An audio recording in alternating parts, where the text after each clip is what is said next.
matchup. But Yeah, it's that's true.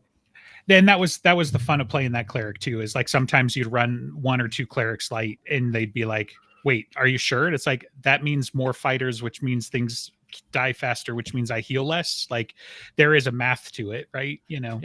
But to what you were saying as well, director, it's like that's part of why I love playing the healers and the buffers sometimes, because like they don't really get the glory, but like if they weren't there, everybody else would have a bad time.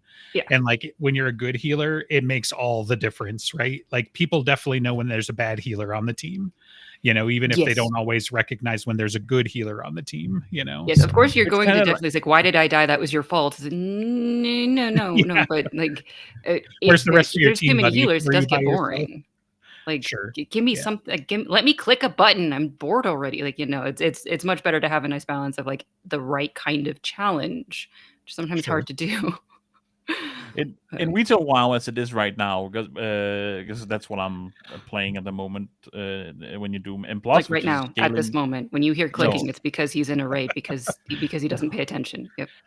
Gotta make the bucks, man. Not right now, but like that's the game I'm playing with my friends at the moment. What I play when I'm just sitting by myself is the Division right now. Again, not right now. Well, technically, actually, it's tapped out and open in the background. But see, all I had to do was wait, and then he confirmed. No wonder you gotta have like. I tapped out of the game for the podcast. Anyway, I'm playing a healer in retail WoW, and there it's a much more complex game than classic, and there's always something to do. That's when it's like, wait, there's nothing to heal right now. Then it's like, how do I weave in DPS or CC on the mobs and all that? And it almost gets to be too much. Like I die because there's too much to do with watching the healing frames, watching the mechanics, trying to get some damage out and stuff. So it's like it's a lot more complex, but it's fun. It's just draining. Like it just gets to a point where it's like I can only do dungeons for a couple of hours, guys. That's it. I'm done. I'm just mentally not here anymore. Sure. Yeah. Shall we do our intro? Welcome to the Dresden Files podcast. Today we're talking about, I forgot the name of the book, but I know what the story is. But for some reason, the name is escaping me. Justin, name of the book? White Knight? Is it not on the big board? Like... No, it just says live stream October 4th. I can't see the title. We're talking about that. And if you want to support us talking about that, you can go to patreon.com/brokenjars, and you'll get access to our Discord if you support us with any kind of money. Take it away, Justin. Literally anything. So last time we finished up through chapter 14. Dresden has been using Little Chicago to follow Greycloak. So Greycloak talked to the passenger, which we won't find out for a couple of chapters because then Dresden finally puts it together. And Dresden follows Greycloak into Undertown because, I mean, really, that's the main guy that we were trying to chase anyway. He's kind of tethered to the car, though, more than anything else. So, it's a strain and everything like that. So he follows into Undertown. He is pleasantly surprised that he has not trapped his lair, presumed lair. Anyway. Presumably? Yeah, presumably his presumed lair. And Dresden goes in, but he realizes, man, this has probably got to be putting on a little bit of strain. Maybe I should check on my humongous, real body that is up there and behind me, which I have images of being really cool, by the way. But so anyway, he turns around and through, ghostly Chicago, he can see Mega Dresden, as I'm calling him, trembling and sweating. And he basically makes some comment about like, yeah, this is probably bad and it might kill me, but, you got to take risks and not be a big baby sometimes, something paraphrased along those words. But so basically Greycloak goes through Undertown. He, slips through a crack and then kind of like spider climbs up into a collapsed basement, which is interesting. And then he weighs down a grate with stones. So again, very intelligent kind of bad guy, right? He's found, nearly impossible place to find in the first place, and just in case something comes slithering out of the dark or somebody tries to follow him, he's got this grate, everything like that. And Dresden does talk about how, like, there's a bunch of inner monologue about how dangerous Undertown is, and like even wizards don't like to go there, and all of this other stuff. So like, the slithering part might be literal.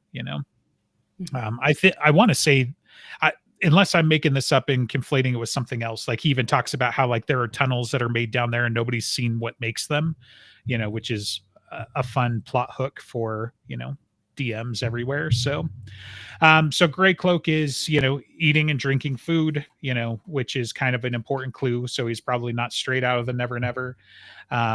He's basically eating like meal replacement bars and, energy drinks or like Gatorade or something, Very pedestrian. Right. I mean, easy to move, and, like that's probably not where he's getting his primary sustenance from. I mean, yeah, he's not nature. like it's Vittorio, right? And so he's not eating a person, which he could because he's a white court vampire. So just all right, a Nutri-Grain bar, okay. I think they need both, right? They need regular food and life energy. White court vampires. I could probably do with only life energy if that's all they had around. Right. So then he, breaks out. I think it's, just like a bowl or a tablet or something, and he summons Darth Cowl, So he gets a mini cowl, and this is the first time that we've seen him on screen since Deadbeat, interestingly. Right. And this is a Star Wars hologram style version of Cowl, right? Yes. Yeah, and so literally it will be a Star Wars hologram blue fuzzy bit.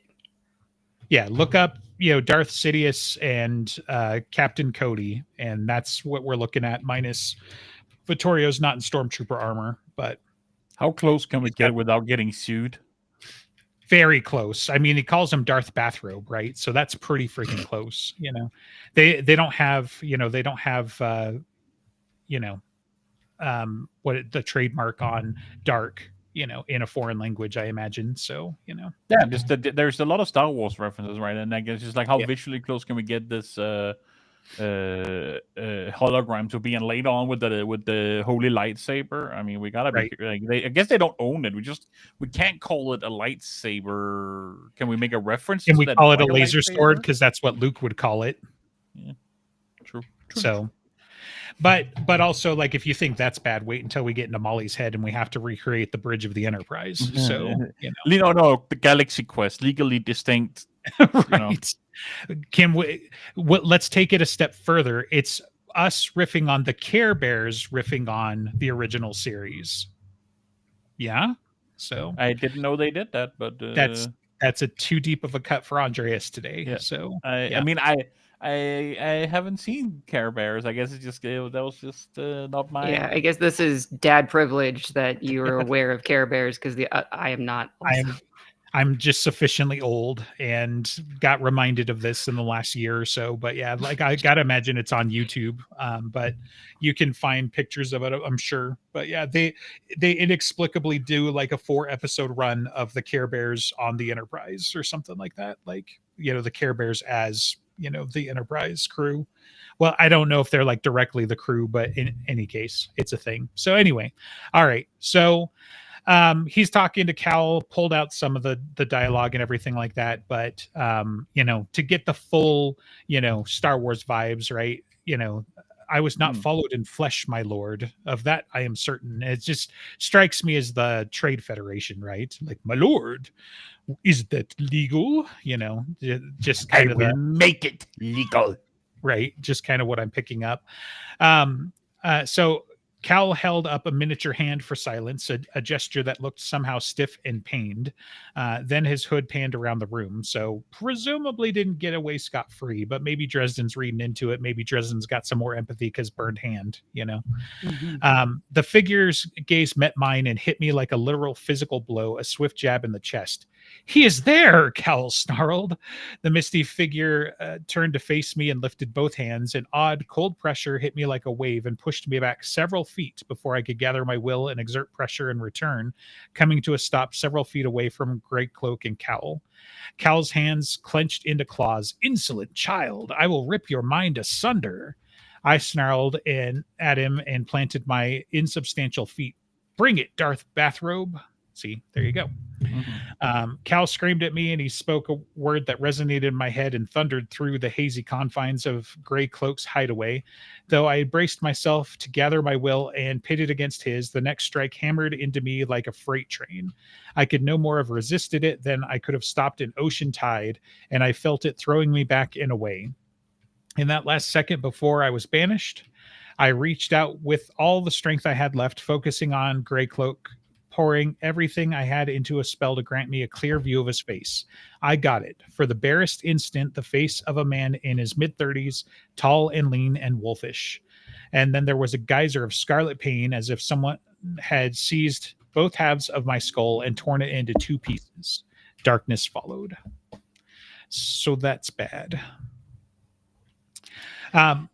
Imagine if he hadn't it's through his threshold. It's through I get the power scale here. It's through Little Chicago. It's sent from wherever the fuck he is, right, through down into under. Like it's just when we actually find out who Cowl is, like he better like the scale here. They better live up to the amount of power that's represented. He's sure. Yeah, I mean, there may be some things Dresden's overlooking too, where it's like, I don't imagine Cal was attacking his physical body, right? He was attacking his spirit. So it's probably not as complicated as Dresden makes it, but sort of still it is, because we know that Little Chicago shorts out and protects him, right? So fundamentally, just going through the threshold, it's even though he doesn't have the strongest threshold, he what is it, an 80%, 90% power drain? More? Probably. Any threshold is a lot, and some is more than others, right? Like Michael's would be like GG, good luck. Right. Yeah. I mean, it doesn't hurt that he's got like 4 angels on the roof right now either. So if we're talking about like current, Michael instead of like White Knight Michael, but yeah. I woke up with someone shaking my shoulder and someone else holding the back of my head against a running bandsaw. Harry, Molly said. She was speaking through some kind of megaphone pressed directly against the side of my head, evidently while pounding my skull with the pointy end of a claw hammer. Hey, boss, can you hear me? Ow, I said. What happened? Ow, I repeated, annoyed, as if it should have been explanation enough. Molly let out an exasperated, worried sound. Do I need to take you to the hospital? No, aspirin, some water, and stop screaming. I'm barely whispering, she said, and got up. Her combat boots slammed down on the floor in great Godzilla-sized rolls of thunder as she went up the stair steps. So yeah, she comes back. Me when I have a migraine, goddamn. Oh yeah, for sure. Right. When you got 2 halves of your brain in each hand, ow. So ow. So yeah, she comes back, asks, let's see. Okay, yeah. I was just making sure because he does this a couple of times, but she's asking more about what happened and whatever, and I think she says something like, "Holy smokes, look at Little Chicago," something along those lines. But Harry squints at her, rises, and squinted at the table. There was a hole melted in the metal table not far from the spot where Gray Cloak had entered Undertown. One of the buildings was half slagged. The pewter melted into a messy runnel that coursed down the hole in the table and then dribbled like wax. There was a layer of black soot over everything within several inches of the hole in the table. So, props. Yay. But then that's like Dresden's like, okay, cool. I'm going to get ready and I'm going to go do more stuff because, heaven forbid I take 5 minutes. And Molly's like, do you need me to help you today? Like go with you and stuff? I looked at her, then at the table, then back to her. Just asking, Molly said defensively and hurried on up the stairs. So Dresden calls Murphy and catches her up and everything like that. And, he's talking about Cowell and she's like, wait, who's that? Right. I forgot when I met Cowell, you were in Hawaii with your boy toy. Kincaid isn't a boy toy. He's a man toy. Definitely a man toy. Molly Molly, lying on the floor with her feet up on the wall while she read, dropped her book onto her face. She fumbled it back into her hands and then tried to appear uninterested in the conversation. It would have been more convincing if she weren't holding the book upside down. So, has to be included. It's too good. So Dresden's talking to Murphy about what he's learned and everything like that. And he's like, I know who Passenger is because I know him and he's somebody that I tangled with and he survived. And that's only like 1 or 3 people. And so it's gotta be Beckett. And Murphy's like, well, that's cool and everything, Columbo, but Beckett died in prison 7 years ago. Wait, who in the what now? So there was a prison riot and Beckett didn't make it. So Mr. I do like how it made sense. It was logical. He whittled down the induction of numbers of people and then no, just wind out of your sails of like he's been dead for a long time. Right. No helping it. And he was like, what if he was faking it? And it's like, he seemed pretty freaking dead. So but yeah, and it's also fan base and what is Petrovich? Yeah, right. Yeah. And what Demorne? Demorne, yeah. Yeah, so I mean it serves like 2 or 3 goals, right, from Jim's perspective too, because it's like, yes, we did acknowledge Beckett was still around and we put a pin in that officially, and we threw you off the trail of thinking about, magical. I kept wanting to say Malvora. I'm like, that's not the right word. So threw you off the trail of magical, with Harry at least the first time, and just be like, but I mean, he's like one of only 2 or 3 people. Like, who could it be? Well, don't worry. We saw him like last book. That's the other thing too. It's like, Harry, it wasn't even that long ago, my dude, so certainly wasn't like 10 years ago. Kind of shows how little magical mattered. Sure. He was an accident in proven guilty. He was just like an annoyance that was there for a little bit, but he was not the big bad guy. He wasn't anyone that he had to really care about. To us, the reader, though, it's kind of like, why was this character introduced last book? Right. So we could kill him this book. I was actually thinking about that. Well, he's been a problem for Thomas for a while. And so the fact that Thomas is involved with White Knight, that really should have been the thing that clued Harry into, like, maybe this is more White Court shenanigans of interpoliticking, and made him remember of other White Courts that he's tangled with. Sure. Like, it hasn't even thought forward to Lara yet. And that, I mean, that's one thing, is like Harry does put all that together and still only just in the next couple of chapters, but he does seem a little bit slow on the uptake of like, killed with fear. Oh, but that could be a lot of things. Well, you're talking yourself out of Occam's razor here, because you have, 3 houses right at hand that could do this, especially when you pile up the fact that like somebody died in the throes of passion, somebody died in fear, so it's all kind of out there. But pivoting a little bit, but sort of along the same lines with Madrigal, like one of the things that occurred to me here too that I hadn't really thought of before was the whole, like, we introduced Madrigal as kind of like a minor threat and inconvenience in proven guilty, right? We wrap him up in White Knight, and then that launches us into, I guess it's not until Turncoat, so we skip over a book, but it's like that's when we deal with Madeline, right? So I was thinking it was 1, 2, 3, and I was like, "Oh, dude, that's kind of neat." But I guess it breaks it up a little bit with her not being a big deal in small favor. They were introduced in conversation at the end of Blood Rights because they were the reason that Lara had to cast out Thomas. Right. Yeah. So they've been there in the background, but Madrigal is stupid enough to get himself killed because he wasn't playing the game well enough.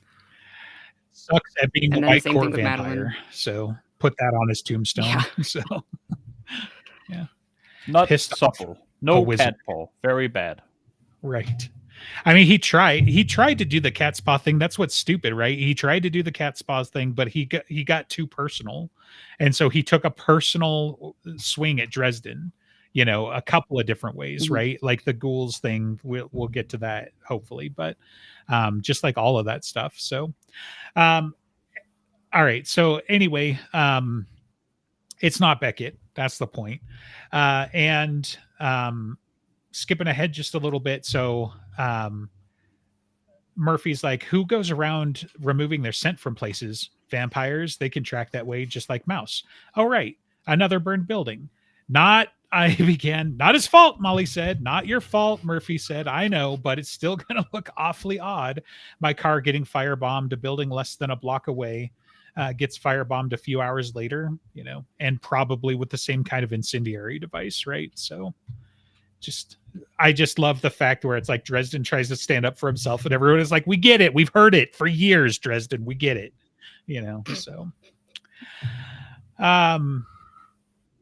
So Dresden does a smart thing and he calls out to Ramirez and starts talking to him, catching him up on stuff, asking about White Court, probing questions about Elaine, though he obviously doesn't mention her by name or anything like that. So, that sort of thing. So,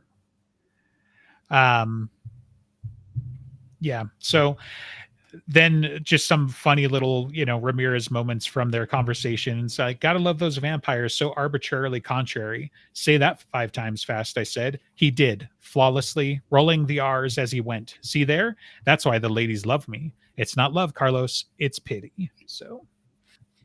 Yep. So that is what the audition for Ramirez needs to be. Is say that 5 times fast. Can you say so arbitrarily contrary and roll your R's while you're doing it? So, yeah. That's funny. After he hangs up the phone, Molly gets brave and smart and asks him about keeping secrets from the warden. That's my literal wardens. That's my literal notes there. But yeah, she confronts him about like, hey, I'm under the doom of Damocles and you're under the doom of Damocles. And you said we weren't supposed to screw around this stuff. So why are you screwing around with this kind of stuff? So. Mm-hmm. So, yeah. Because and I then just he gets all affronted and it's like, don't you contradict me. Yeah, don't you quote me to myself. Do as you're told, not as I do. So you're the apprentice. Yeah. I mean, to Dresden's credit, he usually softens that pretty quickly. But yeah, he starts out with the classic authoritarian moves of, like, how dare you, question me with my own words, so. Yeah, it's normal to feel offended when being called out on something like that, but she's right. And if he's also right in keeping secrets from the wardens, then he needs to teach her which secrets to keep from the wardens and how to navigate the thing. It's not necessarily a gigantic hypocrisy. Contradiction. I've gotten tangled in words, but it's still teaching. He still has a duty to her. Right. Yeah. I mean, also easier said than done, right? Like, oh yeah. Yes, he absolutely does have a duty, but when you're in the moment, like especially unscripted stuff like this can be tough and you don't always get it right the first time.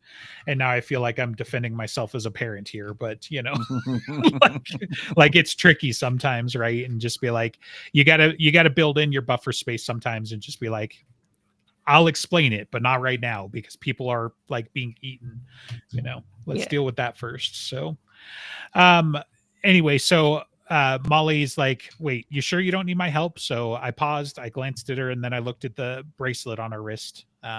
She clenched her jaw, shook off the bracelet, and held it up with defiant determination, staring at the beads. 3 minutes and 2 beads later, she gave it up, gasping and sweating at the effort. She looked bitterly frustrated and disappointed. Nothing is simple, I told her quietly and put the bracelet back on her wrist for her. And nothing much is easy either. Be patient. Give it time. So, yeah, anyway. So chapter 18, we get a little bit of a slice of Chicago, or at least pretend Chicago. I don't remember if the Amber Inn's a real thing or not.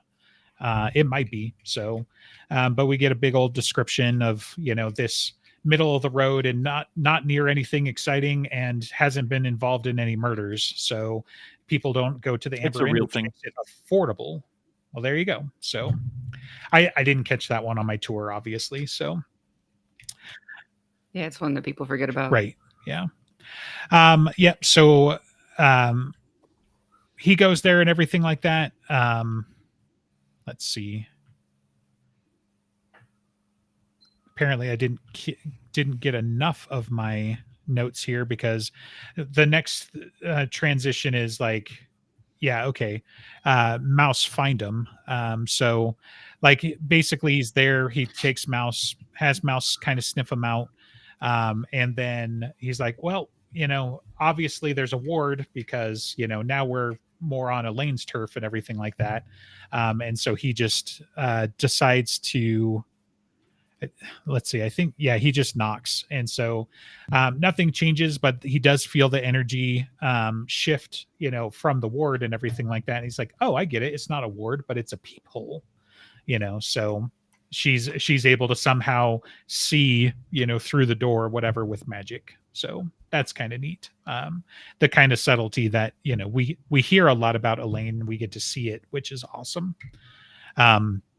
So then he goes in and, he was talking about his big bad wolf impression. So that's why it's on my mind. But he kind of does that with Beckett and confronts her and just be like, I know you know more than you're letting on. And you've done the thing. It's like, oh yeah. How do you know that? It's like, because you were a bad guy once.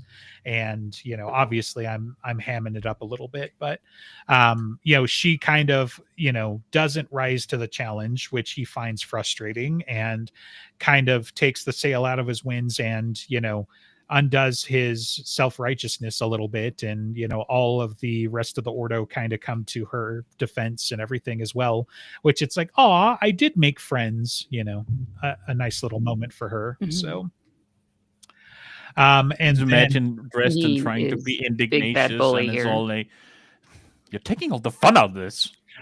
right, yeah, which, like, we want to capture that energy, right? Because it really Yeah. makes the scene, so yeah, that's a big part of it. And then Elaine, being also a private investigator, she has video basically of what turns out to be Thomas being at one of the scenes and whatever.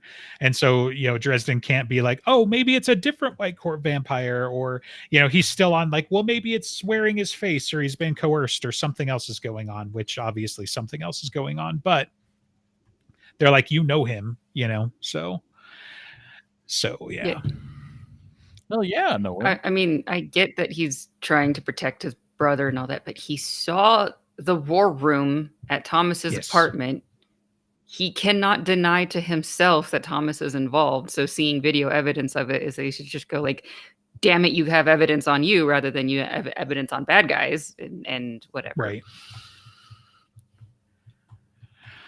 Yep. Yeah. I mean, right. He is 100% not using logic when it comes to Thomas here, right? Like, he's right for the wrong reasons, because, he doesn't want it to be his brother. It's not going to be his brother. And turns out that he's right, but he sure didn't get there through logic and following the.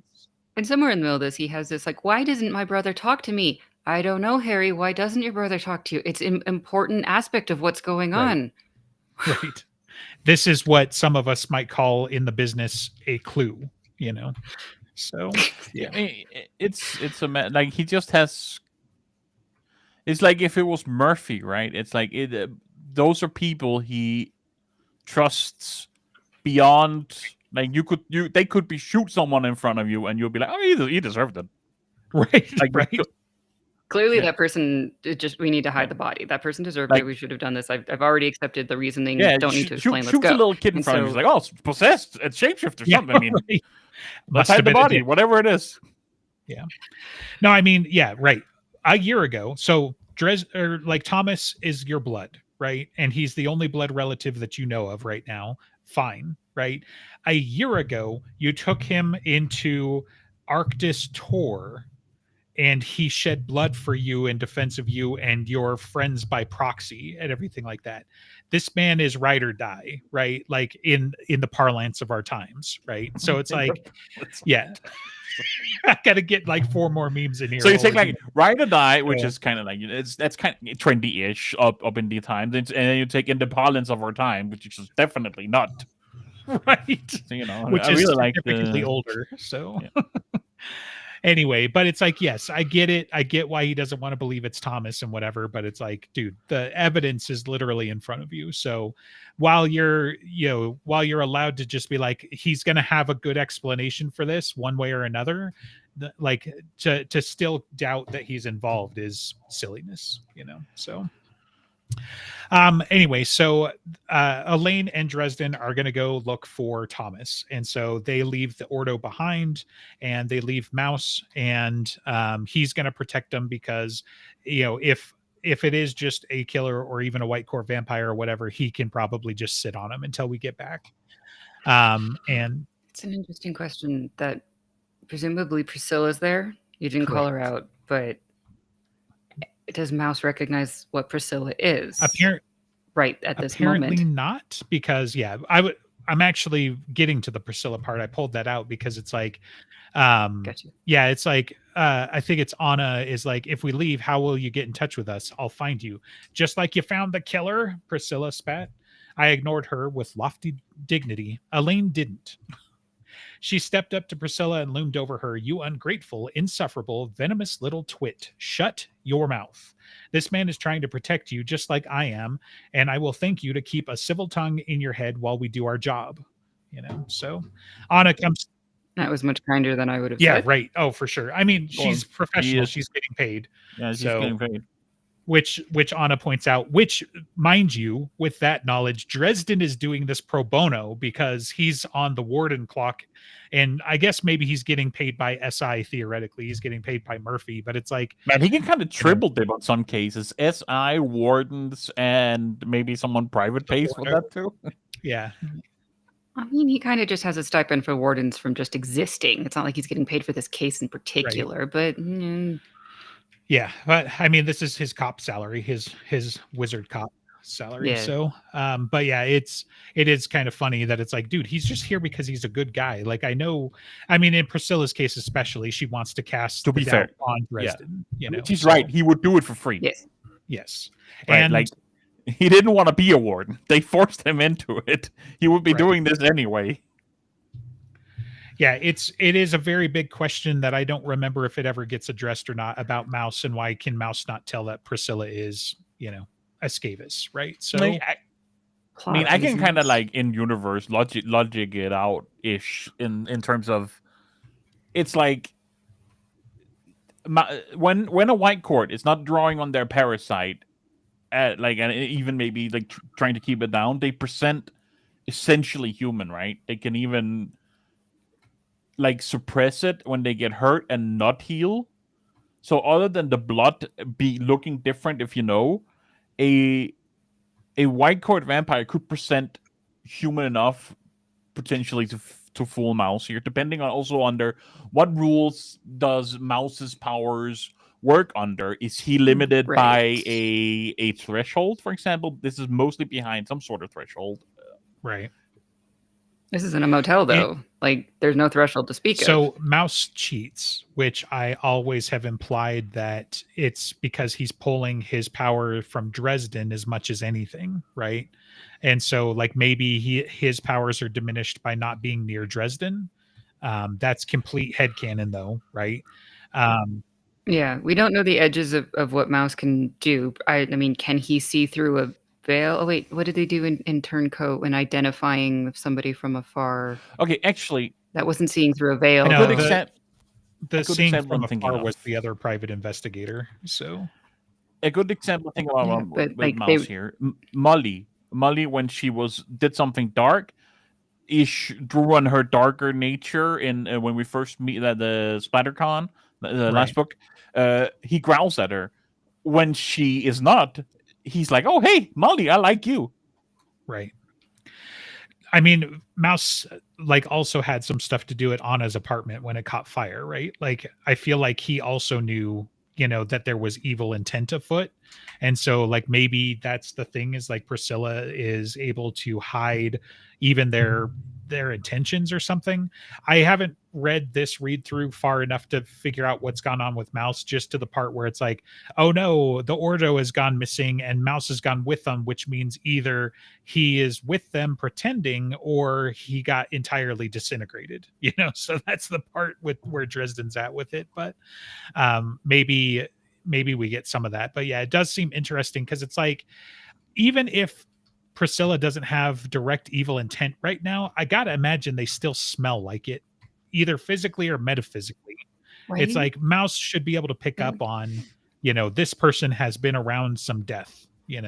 Maybe he's, he's kind of inured to it because Dresden too, or something. I don't know, but like it does seem a little weird that Mouse didn't just solve the case for him. Dresden's pigheadedness is infecting Mouse. Well, I'm just That's thinking, no, I'm unfortunate. just thinking like Dresden's he's around dead bodies all the time. This must be a normal thing for people, right? Because how would Mouse know any different, So, I don't remember if this gets answered in the book. I don't think it does. It might be something when the next time we talk to Jim, one of our random questions just be like, "Do you remember this? And did you actually think about it, or was it just like, right? I mean, we can ask because what comes to mind is like Mouse didn't be able to find the killer because that would have made a very short book. Yes, right?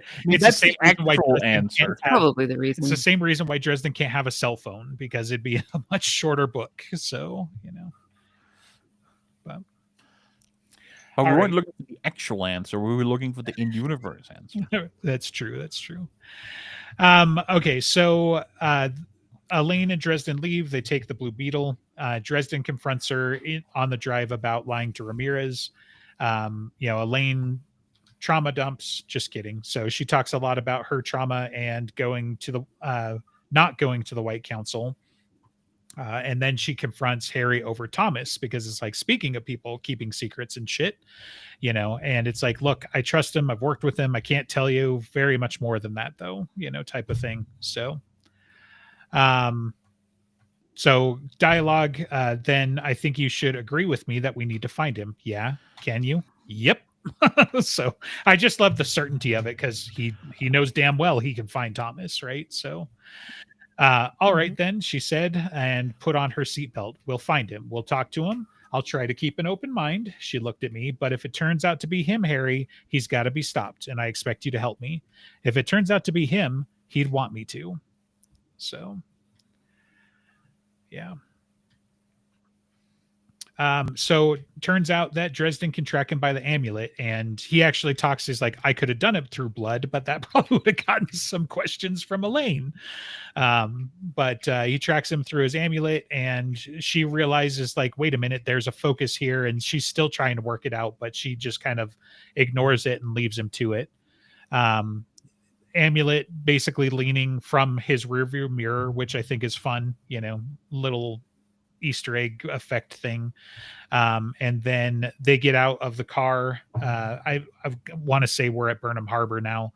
I didn't specifically note it here, but he gets his stick, and he's like, "You got to get a big stick." And it's like, you and your foci, and he's like, "Oh yeah, the chain is kind of nice," and everything like that. So, And she can plug it into the wall if she wants to Right. charge it. It's very, very smart. which is great because Dresden learns, like this is a great little, Easter egg for later or foreshadowing, I guess.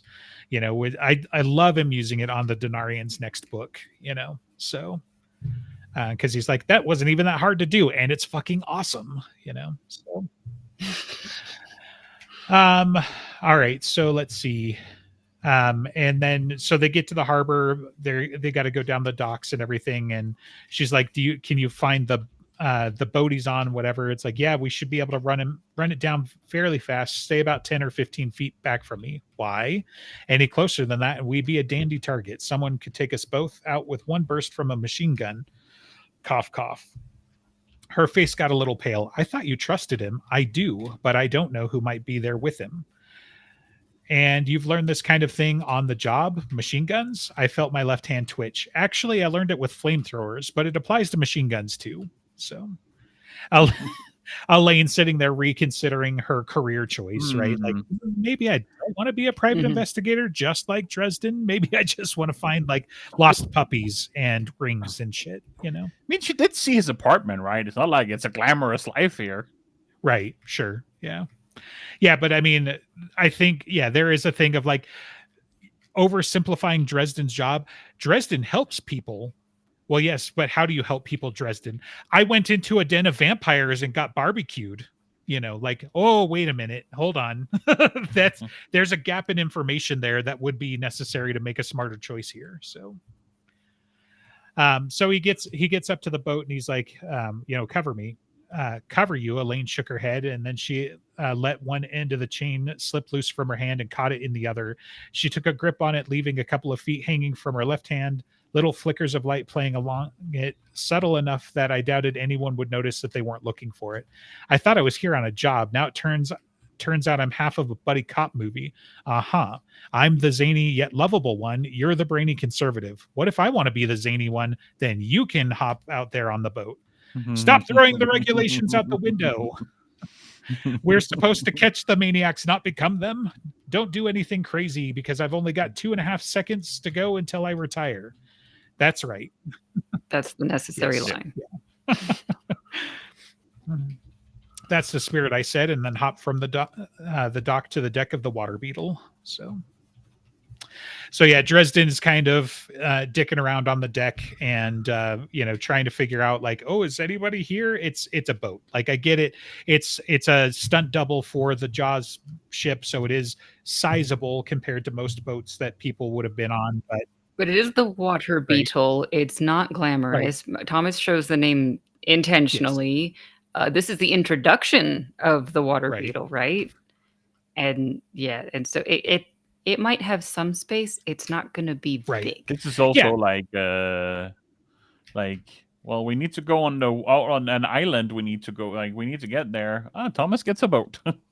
Sure. Yeah. Yep. So Dresden decides, well, they're not on the deck. And I hear somebody walking around down below. Screw it, I said. I made sure my duster was covering my back, brought my shield up before me, and stepped quickly down the stairs and into the hold. I had maybe half a second of warning when someone came swinging down the stairs behind me. He must have been lying flat and out of sight atop the wheelhouse.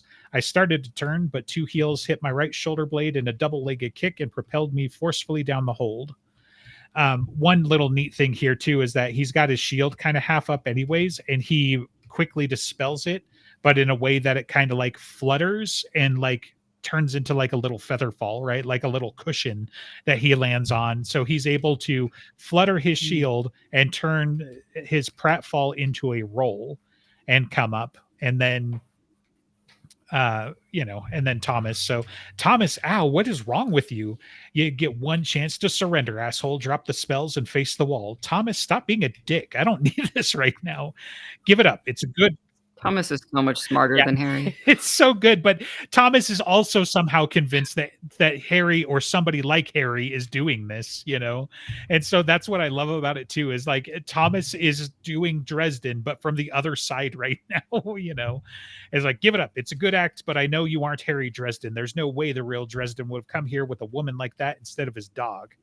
I blinked at him and dropped. One of the lines. Do what? It's just one of the best lines of like, there's no reason that Harry would be with the woman and not his dog. Like both of those things are very important. Because it's like, if it's a woman and it ain't Murphy, then it ain't Dresden, so, and where's the house, I blinked at him and dropped my shield. Now, what in the hell is that supposed to mean? Because Dresden figures it out too. Is this after backup? Or before? I don't remember. Because the whole Harry's involvement with that story was like, is a woman, a damsel in distress looking for a kid that wasn't even related to the kid or anything. And he's confused. And it's just Thomas in the background like, oh my God, they sent a woman. Of course, he's going to walk into a trap. Backup is after this. It happens between Small Favor and Turncoat. But that might be why, he's like, oh God, it's a woman. He's doomed. So... all right. Hell's bells. If you weren't my brother, I'd paste you. Thomas lowered the shotgun, his expression startled. Harry? A shadow moved behind Thomas. Wait! I screamed. A length of heavy chain whipped around his throat. There was a flash of greenish light and a crackling explosion almost as loud as a gunshot. Thomas jerked into an agonized arch and was flung free of the chain to come hurtling into me. For the second time in 60 seconds, I got hit with my brother's full weight and slammed to the floor, my nose filled with the sharp scent of ozone and burned hair. So I said, wait. So yeah, Thomas recovers because, vampire, and he calls out and there's little people in a secret place in the hold. So So they come out, including Olivia, which we glossed over in the summary earlier here, but she was one of the big ones where it's like, oh no, we haven't seen her since the meeting, and she was the one with Thomas in the security footage. That was the detail that would have been helpful. Yeah. And guess what? She's alive and well, and he's been a perfect gentleman so far. And it's like, it's funny because like while Olivia's kind of coming to his defense, I'm like, really though, that does not add a ton of extra evidence to say that Thomas doesn't have nefarious plans, right? Like never follow Right. a demon to a secondary location. So like, yes, Thomas has been a perfect gentleman because when he takes you across the lake to an island to the north of here, then he can eat you with no problem. I was like, that's not really a defense, guys, but Yeah, because if you get on a boat with a guy and you go out in the middle of nowhere, you obey because The of implication, the implication. We already have these memes. Come on. yeah. That scene works so well just because like he like triples down on it. It's like, no, not like that, but because the implication. Well, wait, I don't understand. So I'm is gonna she make it sound endangered? worse. No, but it's implied. Right. Yeah. All right. Okay, so they're there, and then Dresden's like, oh dang, that boat is all like stinky and gross and stuff, and it's oh shit, a literal smoke screen. So then ghouls jump over, very dangerous, you go first, and Dresden fucking boats because he didn't want to get on a boat because every time he gets on a boat it's bad. So here it is. And I feel like yeah, right. I feel like he's just kind of adding this to the boat tally when it's not really deserved because like this could have happened somewhere else. Like it didn't have to be a boat involved, but now he's got that relationship. So anyway, yeah. So fight with 13 ghouls, very cinematic. I'm not going to read all of it because that's going to take forever. But there's a lot of cool. But it's important that it's 13. Sure. I mean, I'm sure. it was a neat little, little thing, I think. Also, this is also hit and get one of the best short stories. That's not a short story, right? Yes, right, Yeah. sure, right. Where it's just like reading it the first time and I'm like, wait, what? When did this happen? And like trying to figure out like what just happened to the book? Did it just jump? Like, yeah, and totally forgetting about him going into the drink and all of that stuff. So yeah. Very cinematic. The lot of focus on the fact that he has been leveling up his gear, including having several rings that have several bands each, to multiply his normal use of force rings that we've seen otherwise and everything. And he just starts tagging ghouls out of the air or knocking them off of the boat with his force rings. So one charges him and he plants the staff against the wheel well and it ends up literally eating the staff.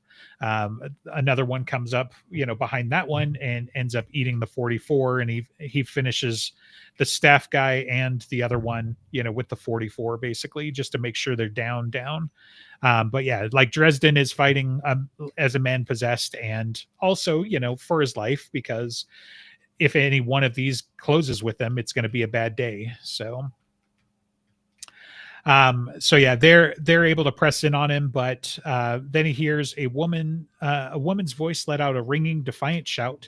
There was a roar of light and sound, a flash of scything, solid green light, and the ghoul atop me jerked as its head simply vanished from its shoulders, spraying foul-smelling brown blood everywhere. I shoved the still twitching body off of me and gained my feet. Even as Elaine stepped past me, she whirled that chain of hers over her head, snarling, Arios.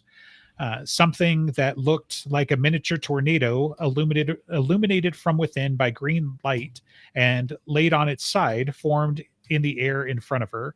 The baby twister immediately began moving so much air so quickly I had to lean away from the spell's powerful suction.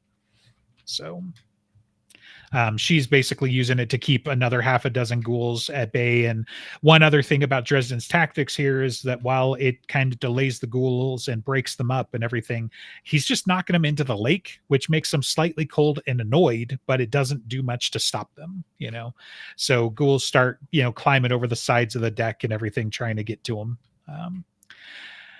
Ghouls are strong and disgustingly quick, emphasis on disgusting. Thomas, though, drawing upon his darker nature, made them look like faceless throngs of extras in an Arnold Schwarzenegger movie. Not sure why we went with this one instead of like Bruce Lee or something, but okay. He moved like smoke among them. The heavy oak of my staff, spinning, striking, snapping out straight, and whirling away, driving the attackers with superhuman power. I wanted to fight beside him, but that wouldn't get us away from this ambush, which was our only real chance of survival. So instead of rushing to his aid, I gripped my blasting rod, focused my will, and began to summon up every scrap of energy I could bring to bear. This spell was going to take a hell of a lot of juice, but if it worked, we'd be clear. I reminded myself of that as I stood frozen, my eyes half closed, while my brother fought for our lives.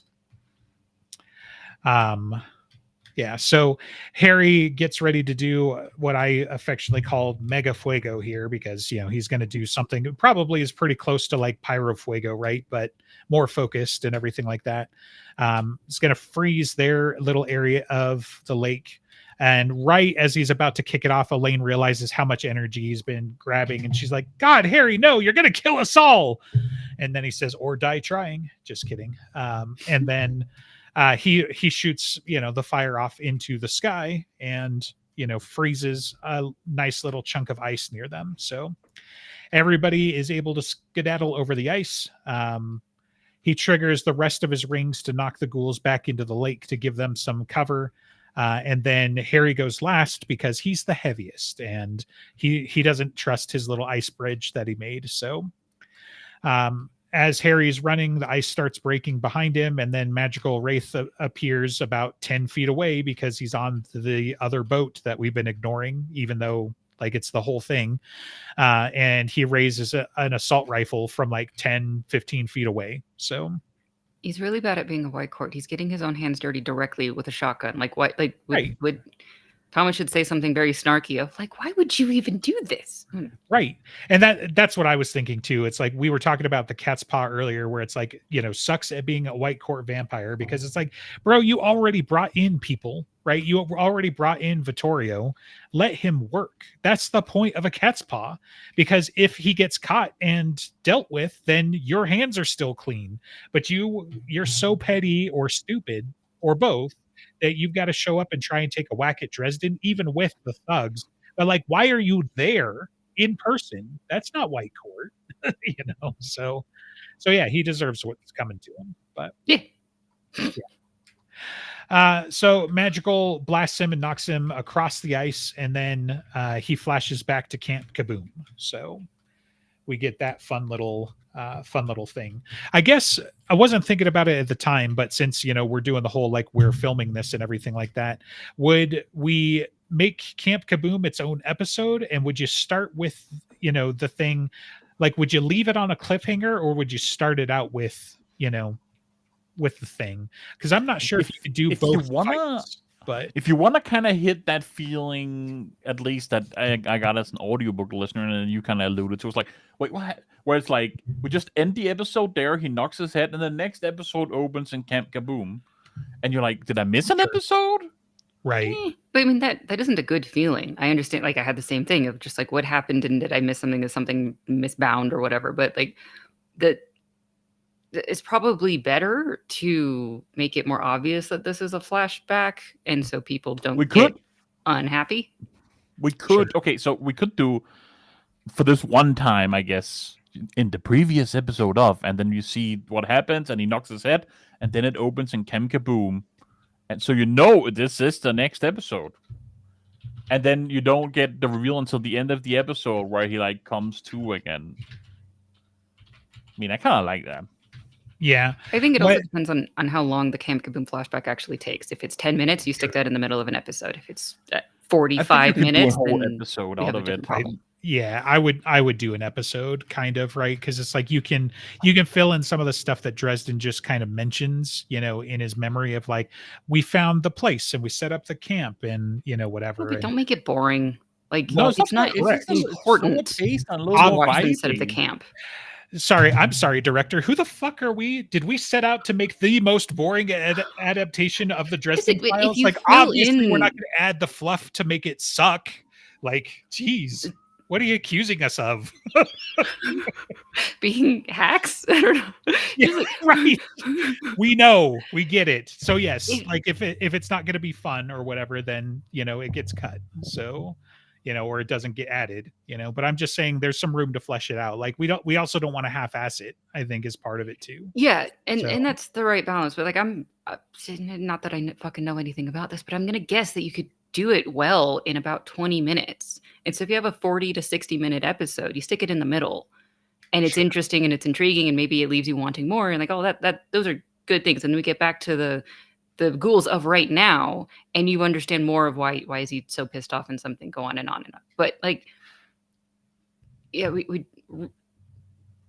I lean on the side of let's not make it really jarring just because that's what it felt like when going through the book for the first time.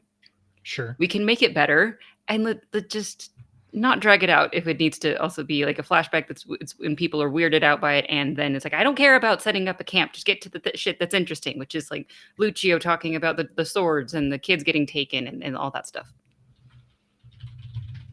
Yeah. So I think okay. So the lengthwise, I think there's an episode there. But maybe that's just me. I think there's an episode. If we get all the little like how it's all the good parts, that's not strictly necessary for the plot, but builds the tension of how it is at Camp Kaboom and how they fall into being relaxed and then bam. Sure. Yeah. And I think that's part of it too, is like it's such a jarring transition that you do want to be lulled off guard, right? Both for what's going to happen in Camp Kaboom and where Dresden was when it happens, because that's how the book plays it, right? And so like my thought is to kind of keep it the way that the book presents it, in the sense that what we could do for the episode split, like my suggestion for this pile is Dresden gets ambushed by Madrigal. We see him go into the ice, right? Because that's Elaine's perspective, right? And then it's like the inner monologue is like, there was something I was supposed to be doing, but I couldn't remember what it was. And then his inner monologue shifts, and it's like, if only the damn light wouldn't keep burning my eyes, right? And so we have a transition here where he has just gone into the water. We've been fighting the ghouls, and then you have Dresden just say, it wouldn't be so bad out here, like if the sun wasn't so bad, and then Ramirez being like, why didn't you bring sunglasses, you fucking idiot? And then that's the end of the episode, because something is transitioned, and so you're not left between episodes wondering like, oh my god, is he going to make it or whatever, but you still have that, wait, what just happened? Sorry, you got to wait until next week, and we're going to learn some things. But Well, that's my suggestion. So how many episodes for all of White Knight? no idea. Like, right. But then if you're we going to need to give break that one down. full episode to Camp Kaboom, Yeah. like, well, there's Camp a Kaboom in the balance that needs to be there. So, like, obviously, the point is not to make Camp Kaboom take an entire episode if it doesn't make sense. So get that out your brain. Yeah, I agree. That's But like, not even if gonna happen. if you So, do like, and you can do it well, of something like it's like 45 minutes, but like if you only have 10 episodes of an hour or less to do, it's like, is it worth that much, or should you maybe cut things? Like how much time are you giving, and does it make sense? well, the other part of it too, though, is like, are you going to have whiplash watching an episode where we transition back and forth through reality 2 or 3 times, right? Where we start the episode with the smoke screen, and then he fights the ghouls, and then he goes into the water, and then he flashes to Camp Kaboom, and then we're fighting more different ghouls, and that's terrible. And then he wakes up in the water, and Elaine's got to tell him what's going on. Like, that's one episode. I don't know. Because like, I hear what you're saying about Camp Kaboom, right? But in the story, it doesn't exist in a vacuum, even though it is kind of like a bubble to itself, right? Well, And so, yeah. well, what if you spread out Camp Kaboom into many episodes? Right. Yeah, it's possible, and we might have talked about that earlier. I don't think we talked about with Kaboom. We I talked don't love probably how with they did something that in else. The Expanse, personally, but Which That's- story for The Expanse? last season where on the other planet there was a little 5 minute sure. snippet God. each episode. Yeah. The It- problem is that story wasn't very good anyway. Yeah, no, Right? that just sucked. like yeah, like I mean it's interesting. It's good to see what challenges they're having on the planet or whatever. I think the reason why they broke it up, I'm going to just say this is completely my own reasoning right now, is because the story would have sucked on its own. Could you imagine just breaking out an entire episode like that? Whereas like Camp Kaboom, I think is the opposite. I think Camp Kaboom is fucking awesome. And I think it is going to absolutely derail an episode that it's in. And it shows Dresden like at his most bloodthirsty and explains why he fucking hates schools so much, right? Yeah, it And just like there are some anchor points that we could attach to. Like when he has to wake up from having his head nearly exploded from Little Chicago, you could put a little bit of Camp Kaboom there, just like he hits his head now and he has the flashback. When talking to Ramirez, there was probably references back and forth of Kaboom and could like there are places where you could stitch it in a way that at least makes narrative flow for Harry's perspective. And maybe that works. I don't know exactly where you have to cut those pieces of the Camp Kaboom flashback into any of those bits, but right. I don't know. I am wary of one gigantic episode of Camp Kaboom and then we go back to the normal story. Sure. I really like it personally, but I mean, yeah, I think a part of the way that it's written is like Harry has buried Camp Kaboom. You know, he is not trying to focus on it. It obviously comes up again a bit with the ghouls. It's obviously been referenced a couple of times earlier in the books and everything like that. But I think this is like Harry's subconscious, no longer being restrained and just be like, so anyway, we're going to tell you what happened at Camp Kaboom. Right, so that you know it. Like it's a little bit narrative. It's a little bit, the in-world reason is he's trying to bury it, and it's not going to work this time, because his defenses are down. So spreading that out over a couple episodes, like especially like maybe you could do some of it with, some of the fluff that we're talking about, right? Where it's like they build the camp and the kids are making breakfast and, the twins are going to learn evocation magic or whatever, right? We could probably break some of that out, but I got to imagine once you get to the action, you very much want to have the action together, right? You're going to steal the emotional, the emotional drive, the emotional experience if you break that up, is my concern, So I just think Camp Kaboom is one of the best, even though it's not a short story, if not the best short story. It's really good. Sure. And I think it would deserve a full episode. I think there was content. If it feasibly has content for it, shouldn't be dragged out. But if there's feasibly a content for a whole episode, which I think there is, I don't know what the length in the audiobook is for the Camp Kaboom episode, but it's pretty substantial, right? It's not short. It let's see. So it kind of starts a chunk into chapter 22 and it goes through chapter 23. Yeah. So like towards the end of chapter 23, I think is when he comes out and like Elaine grabs him.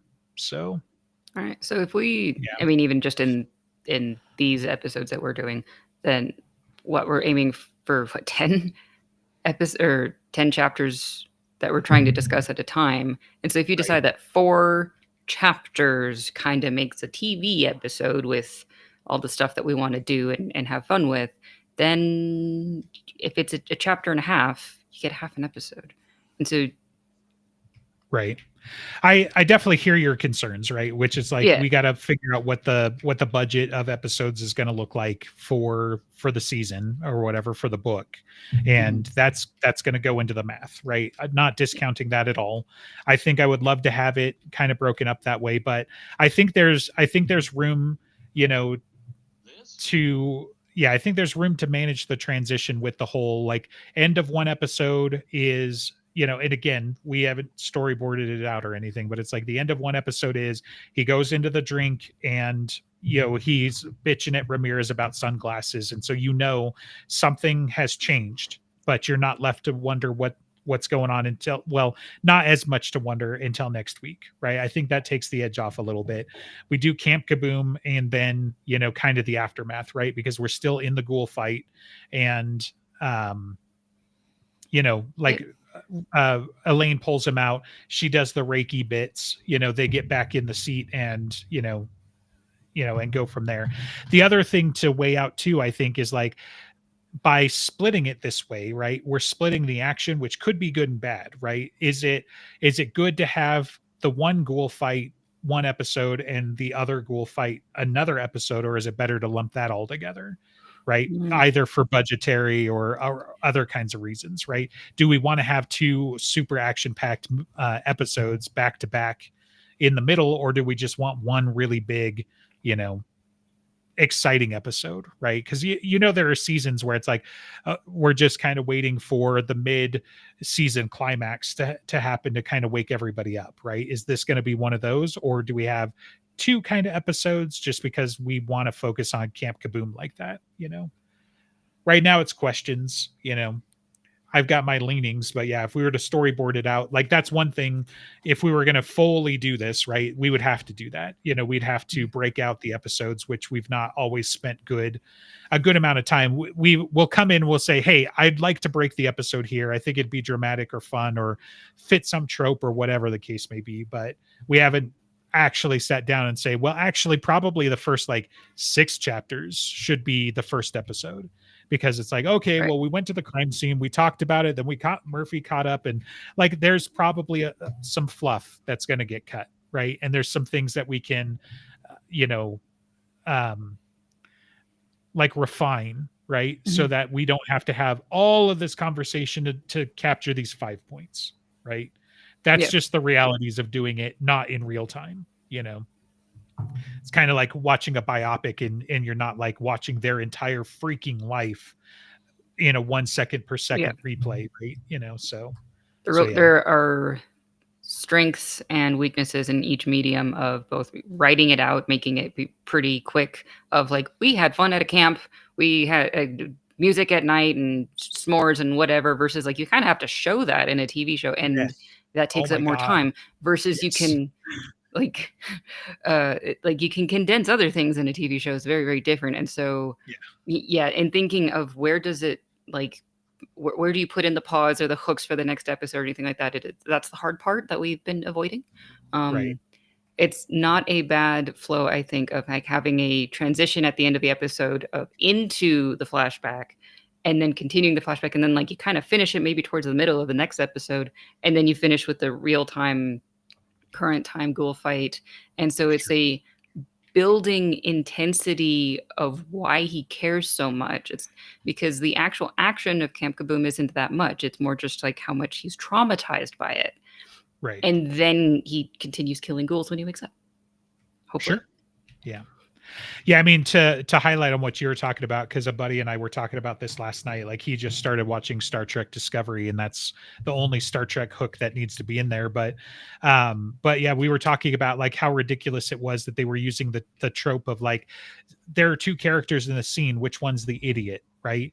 But the problem was that the 2 characters in the scene is, one is the captain and one's the XO, and they've worked together for 7 years. And so they're like, don't you trust me after all these 7 years and all this other stuff? Because it's like, yes, if you've worked together for 7 years, you would fucking trust this person or you would not be around, Mm-hmm. And so you just have this sort of thing where they're saying words out loud so that the audience can know things. But it's like, dude, you're a TV show. So not to like lean into it, but you should show and not tell as much as possible. Right? I would point everyone who needs a good example to that one scene in The Wire where the 2 investigators are just figuring out exactly what happened, and the only word they say is the word fuck. Nice. Yeah. It's great. Sounds great. Yeah. Sounds great. Never seen The Wire, but it was pretty good. Yeah, I should see if they've got that scene, but I don't know if that would kind of steal the weight of it. So no. It's showing. It's kind of showing off of like, here's how we do storytelling, and we know how to do it very well. And also, these characters are intelligent. See, what about in Usual Suspects, where you figure out he was bullshitted? That's a pretty good show don't tell moment, right? I've never seen that one. Yeah, I'm not following you there, but sounds great. I mean, and it's funny too because like, you know, with other content we're obviously intimately familiar with, like I was telling him, he's like, "Yeah, I don't really like that trope." And I was like, "Yeah, but there's right ways to do it because Dresden does it all the time, like in the Dresden Files, right?" And it was funny because he said what we've said a bunch of times as well, which is sometimes Dresden's the idiot. That's the difference, right? When there has to be an idiot in the room, sometimes it's Dresden, but even more than that, right? Like it's okay for your person to not know things, but they're the one, like they can ask the intelligent leading question, right? And just be like, "Oh, well, we're both experts, but you're the medical examiner and I'm the wizard. So why don't I ask you a question that I would have no information on, you know, to let you be the expert in this scene, you know, and whatever." And so, yeah, it's very much got to be done and show don't tell. And yes, we're going to try to do all the right things when they give us a blank check so that we can make this show because it's going to be on. So, and with that, we parlayed ourselves right out of talking about Camp Kaboom, which is fantastic because it's the transition that I would have wanted anyway. So I think we're just going to let it ride and then we'll finish up with chapter 22, you know, starting with the finishing of chapter 22 in 2 weeks. So Okie dokie, that sounds great. You know what else sounds great? Supporting us on patreon.com/brokenjars. If you do that, you get access to our Discord. You can subscribe on this YouTube channel. You can leave us a comment and a like. It would mean a lot to us. And we are live every Saturday, unless we're not, at 1 p.m. Eastern.